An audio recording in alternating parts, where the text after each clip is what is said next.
बिस्मिल्लाहिर्रहमानिर्रहीम अस्सलाम वालेकुम नाजरीन। सीज़ फायर के ऐलान के बाद कुछ बहुत ही इंपॉर्टेंट डेवलपमेंट्स हुई हैं। आज एक अमरीकी त्यारा पाकिस्तान में लैंड हुआ है। कुछ लोग आए हैं जो यहाँ के सिक्योरिटी इंतजामात को देखेंगे। उसके बाद ख़ास वक्त आएगा, अमरीका के नायब सदर भी होंगे उसमें। ईरान के सफ़ीर की जानिब से एक ट्वीट किया गया, बाद में उस ट्वीट को डिलीट कर दिया। ये चीज़ें थोड़ी शक व शुबात पैदा कर रही हैं कि ईरान का जो वक्त है वो पाकिस्तान आएगा या नहीं। हालांकि जो सबसे अहम चीज़ है, सीज़ फायर की वायलेशन हुई है। इसराइल ने लेबनान के ऊपर बहुत ही सख्त हमले किए हैं। 10 मिनट के अंदर 100 हमले हुए हैं। वहाँ का जो इंफ्रास्ट्रक्चर है उसे तबाह कर दिया गया है। इसके साथ साथ सिविलियंस को मारा गया है। 300 के करीब लोग शहीद हुए हैं। 1200 के करीब लोगों को ज़ख्मी कर दिया है। इसराइल जो है वो सीज़ फायर की वायलेशन कर रहा है। वो कह रहा है ये उस 10 नकाती मनसूबे का हिस्सा नहीं है। इसके साथ साथ अमेरिका ने भी जो 10 नकाती एग्रीमेंट था ईरान की जानिब से उसे मुस्तरद कर दिया। और जो शहबाज शरीफ ने ट्वीट किया था सबसे पहले तो जितने भी जो कंट्रीज़ हैं सब ने ही एक्नॉलेज किया। लेकिन बाद में कुछ खबरें इस तरह की भी आने लग गई हैं। फाइनेंशियल टाइम ने और इसके साथ साथ न्यूयॉर्क टाइम ने भी इस बात की तस्दीक की है कि उस ट्वीट की जो कंसल्टेशन थी वो वाइट हाउस से की गई थी। जो ड्राफ्ट था वहाँ से भेजा गया था, उसके बाद पाकिस्तान ने आगे उसे फैलाया। हालांकि हमें इस बात का बखूबी पता है कि अमेरिका बहुत ही ज़्यादा डेस्परेट है, किसी तरह भी इस जंग से बाहर जाना चाहता है। लेकिन जो इसराइल है वो अब पीछा नहीं छोड़ रहा है। लेबनान के ऊपर उन्होंने हमले किए हैं। तो जो इराकची हैं उन्होंने भी इस बात का कहा है कि आपने हमारा जो 10 नकाती एग्रीमेंट है उसे मुस्तरद कर दिया और लेबनान के ऊपर आपने हमले कर दिए हैं। तो इस तरह ये चीज़ें सॉर्ट आउट नहीं होंगी। हालांकि ईरान एग्री कर गया था, ये जो 2 हफ्तों का सीज़ फायर था, चलें हम अपना हुर्मुज़ को भी खोलते हैं। लेकिन अब जिस तरह की सूरत हाल है उसे देख के ऐसे ही लग रहा है ना ही अपना हुर्मुज़ खोलेगा और ना ही जो है हम जिस तरह इस खत्े के अंदर नहीं आ सकता। हालांकि आज एक जहाज़ आया है अमेरिका से जो कि पाकिस्तान में लैंड हुआ है। कुछ लोग आए हैं जो कि यहाँ पर सिक्योरिटी इंतजामात को देखेंगे। और उसके बाद जो ट्वीट किया गया था, हालांकि इस वक्त खबरें यही आ रही हैं कि ईरान का वक्त भी पहुँचेगा। लेकिन जिस तरह की सूरत हाल है, जिस तरह सीज़ फायर की वायलेशन की गई है और जो प्राइम मिनिस्टर का रोल है हमारे, कुछ लोग तो बहुत ज़्यादा अप्रिशिएट कर रहे हैं। हालांकि वो कह रहे हैं कि जो अमेरिका है वो ख़ुद बहुत ज़्यादा डेस्परेट था, इसमें पाकिस्तान को कोई कमाल भी नहीं है। पाकिस्तान को ख़ुद अमेरिका ने इन्वॉल्व किया है, आप बीच में आ जाएं ताकि हमारे ऊपर सारा इल्ज़ाम ना आ जाए कि हम जो है इस जंग से भागना चाह रहे हैं। हालांकि असल बात यह है कि अमेरिका भी इस जंग से तंग आ गया है। जिस तरह का रिस्पॉन्ड किया है ईरान ने, जिस तरह रिटेलिएट किया है, इनका काफ़ी सारा नुकसान हुआ है। खरबों डॉलर लगे हैं अमेरिका के, लेकिन वो रजीम नहीं चेंज कर सके। उनके जो ऑयल रिजर्व्स हैं उनको ख़त्म नहीं कर सके। न्यूक्लियर जो उनका प्रोग्राम है उसको ख़त्म नहीं कर सके। अपनी तरफ से अमेरिका ने हर हरबा इस्तेमाल किया है कि किसी तरह ईरान को ज़्यादा से ज़्यादा नुकसान पहुँचाया जाए, लेकिन ये ईरान को नुकसान नहीं पहुंचा सके। इसराइल जो है वो सबसे बड़ा मस्तीखोर है। इसराइल की जो एग्जिस्टेंस है वो इसी वजह से है कि जंग चलती रहे, क्योंकि इसराइल अब पीछे हटने का नाम नहीं लेगा। और अमेरिका के जो नायब सदर है वो भी आगे से कहते हैं कि लेबनान के हवाले से कोई बात ही नहीं हुई थी। अगर आप शहबाज शरीफ का वो पहला वाला ट्वीट देखें, उसमें लिखा हुआ है कि इंक्लूडिंग लेबनान, ये जो सीज़ फायर है इसमें लेबनान के ऊपर भी कोई हमला नहीं होगा। हालांकि बाद में कहा गया है कि आप थोड़ा सा जो है हमलों को कंट्रोल करें लेबनान के ऊपर जो हो रहे हैं। लेकिन सुबह से लेबनान के ऊपर हमले हो रहे हैं, वहाँ के सिविलियंस को मारा जा रहा है। ऐसा ही सेट कि 300 के करीब लोगों को शहीद कर दिया है और 1200 के करीब लोग ज़ख्मी हो गए हैं। और बिल्कुल वही हालत कर दी है जो इसराइल गज़ा की करता है। मलिया मैट कर दिया है। जो वहाँ पर जो बिल्डिंग्स हैं, जो रहायशी जगह है, वहाँ पर उन्होंने अटैक्स किए हैं। वो कह रहे हैं कि हमने हिज़्बुल्लाह को टारगेट करना था। हालांकि इस वक्त जो सीज़ फायर की वायलेशन थी, जो 10 नकाती एग्रीमेंट था, उसकी अगर हम बात करें उसमें यह लिखा हुआ है कि आप लेबनान के ऊपर भी हमला नहीं करेंगे। इस सारी सूरत हाल को आप ख़त्म करेंगे, आप कोई भी हमला नहीं करेंगे।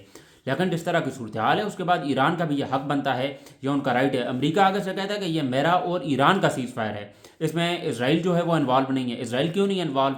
जंग आप इसराइल की लड़ रहे हैं। हालांकि हमें इस बात का बखूबी पता है कि जो अमेरिका है वो इसराइल का सबसे बड़ा सपोर्टर है। आप जो है इसराइल की जंग लड़ रहे हैं। तो ईरान ने जो एग्रीमेंट लिखा है उसमें लेबनान का नाम भी मेंशन है, लिहाजा आप लेबनान के ऊपर हमला ना करें। 2 हफ्तों के लिए पहले आप गालियां दे रहे थे, अब नाए हुर्मुज़ को आपने नहीं खोला तो मैं ये कर दूंगा, मैं वो कर दूंगा। ईरान उसके बाद एग्री हुआ है।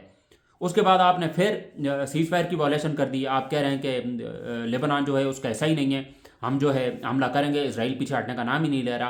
हालांकि जब सीज़ फायर का ऐलान किया था डोनाल्ड ट्रंप ने, ये कोई चीज़ भी नेतन्याहू को, इसराइल वालों को पसंद नहीं आई थी कि डोनाल्ड ट्रंप ने यह ऐलान क्यों किया है।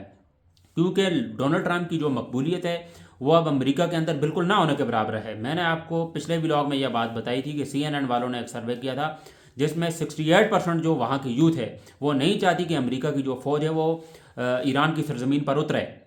और डोनाल्ड ट्रंप की जो एपस्टीन फाइल का जो उनका मामला है वहाँ से ध्यान हटाने के लिए इसने यह जंग शुरू की है। इस जंग में कूद गया है। जो इसराइल की जंग है वो जंग लड़ रहा है ये। تو ہمیں اس بات کا بالکل اچھی طرح پتہ ہے امریکہ کتنا زیادہ ڈیسپریٹ ہے، پاکستان کا ویسے ہی نام ہے اس میں کہ پاکستان جو ہے اس جنگ کو رکوا رہا ہے۔ حالانکہ اگر یہ ٹویٹ فار ایگزامپل وہاں سے کنسلٹیشن ملی بھی ہے اور وائٹ ہاؤس سے یہ لکھوایا گیا ہے، کسی بھی باہر کے کنٹری سے یہ جو ٹویٹ ہے لکھوایا بھی گیا ہے، پھر بھی میں کہتا ہوں ٹھیک ہے، ایٹ لیسٹ امن کی بات تو ہو رہی ہے۔ تو اس میں یہ بات سب نے اکنالج کی ہے کہ انکلوڈنگ لبنان اس میں بھی حملہ نہیں ہوگا، لیکن جس طرح کی وائلیشن کی ہے اور اس طرح کے حملے تو جنگ کے دوران بھی نہیں ہو رہے تھے کہ جس طرح کے حملے آپ نے سیز فائر کی وائلیشن کے بعد کیے ہیں۔ اتنے خوفناک حملے، 10 منٹ کے اندر آپ نے 100 حملے کیے ہیں، جہاں پر آپ نے 300 لوگوں کو 10 منٹ کے اندر آپ نے شہید کر دیا ہے، 1200 لوگوں کو زخمی، اور اس کی تعداد میں مزید اضافہ ہوتا جا رہا ہے۔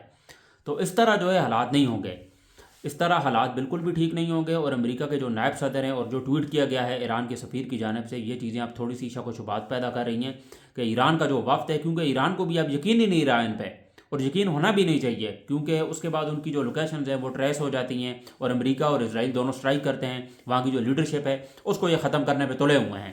تو لہٰذا ایران جو ہے اب بہت ہی سیف گیم کھیلے گا۔ ایران بالکل بھی نہیں چاہے گا کہ اس طرح کے مذاکرات جہاں پر یہ سیز فائر کے بھی چند لمحے بھی نہیں ہوئے، چند گھنٹے بھی نہیں ہوئے، انہوں نے وائلیشن کر دی ہے۔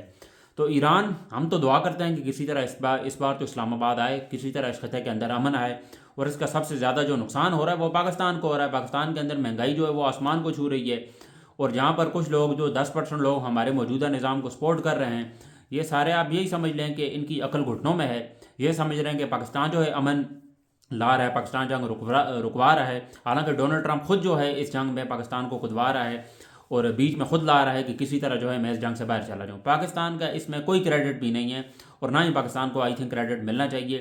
لیکن یہ بات ضرور ہے کہ اگر وہ ٹویٹ کیا گیا ہے، امن کی بات ہو رہی ہے، کیونکہ سب سے زیادہ نقصان پاکستان کو ہو رہا ہے، اس لیے پاکستان کی عوام یہ چاہتی ہے، پاکستان کی مور دین 90% جو یوتھ ہے، جو کہ عمران خان صاحب کو سپورٹ کرتی ہے، وہ یہی کہہ رہی ہے کہ کسی طرح اس جنگ کے اندر امن ہو۔ حالانکہ پاکستان تحریک انصاف کا آج جلسہ بھی تھا، اور آج سیاسی اعتبار سے یہ دن اس لیے بھی امپورٹنٹ ہے کیونکہ آج سے 4 سال پہلے اس رجیم کو چینج کیا گیا تھا، عمران خان صاحب کی حکومت کو گرایا گیا تھا، اور اس وقت ملک کے جو آرمی چیف تھے وہ تھے جنرل باجوہ، جو کہ واش روم میں گر کے اس وقت جو ہے ہسپتال کے اندر اپنی آخری سانسیں گن رہے ہیں۔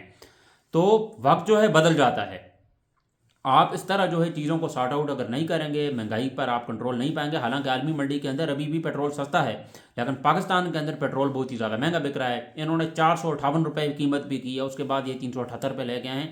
حالانکہ اگر عالمی منڈی کی ہم بات کریں، پیٹرول کی جو قیمت ہے وہ تو بلو 200 ہونی چاہیے فی لیٹر کے حساب سے۔ ڈیزل کی قیمتوں میں انہوں نے بہت ہی زیادہ اضافہ کر دیا ہے، پھر جو ہائی آکٹین ہے وہ تو خیر کوئی افورڈ ہی نہیں کر سکتا۔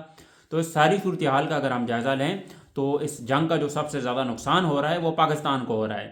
مہنگائی پاکستان میں بڑھ رہی ہے، جو ٹرانسپورٹ والے ہیں، رکشہ والے ہیں، اور جو بھی دیہڑی دار مزدور ہیں، ان کو سب سے زیادہ نقصان ہو رہا ہے۔ ایک وقت کا یہ اب کھانا بھی نہیں کھا سکتے، کیونکہ اس قدر پاکستان کے اندر مہنگائی ہو گئی ہے۔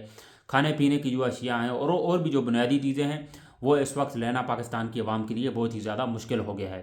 ہم کسی طرح بھی چاہتے ہیں کہ یہ مذاکرات ہوں، ٹیبل ٹاک ہو، سیز فائر کی جو وائلیشن ہو وہ دوبارہ نہ ہو، کیونکہ ایک بار 2 ہفتے کے لیے جنگ رک جاتی ہے اور کوئی بھی کنٹری ایک دوسرے کے اوپر حملہ نہیں کرتا، تو یہ ساری چیزیں امن و امان کے ساتھ بالکل اچھے طریقے سے سارٹ آؤٹ ہو جائیں گی، اور امریکہ جو ہے اس جنگ کے اندر دوبارہ کبھی بھی واپس نہیں آئے گا۔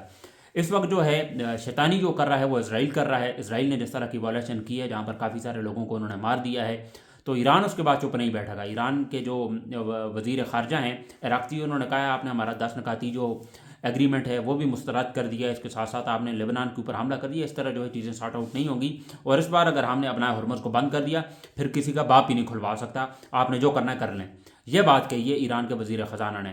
تو یہ جو چیزیں ہیں بہت ہی زیادہ آپ یہ سمجھ لیں کہ کشیدگی کی طرف جا رہی ہیں۔